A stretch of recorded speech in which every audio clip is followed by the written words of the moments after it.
નાચવાનું તો પછી છે, ઠીક છે? પણ અમારા દિલીપભાઈને એક પ્રશ્ન પૂછવો છે. એમને મને એ બોલાવી હતી, બરાબર ને, આમંત્રણ આપીને. તો હું એમનો રિવ્યુ લેવા માંગુ છું કે તમને મારું એન્કરિંગ કેવું લાગ્યું, આજે તમને કેટલી મજા આવી, કેવું લાગ્યું, ખૂબ કહેશો? બહુ સરસ, ખૂબ સરસ અને 10 સ્ટાર.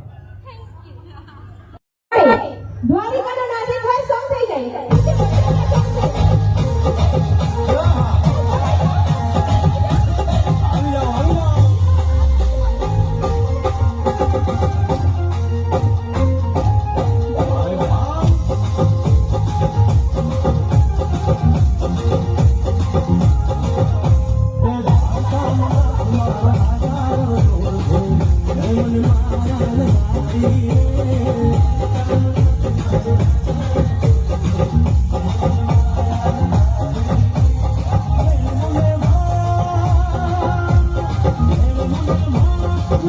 Thank you.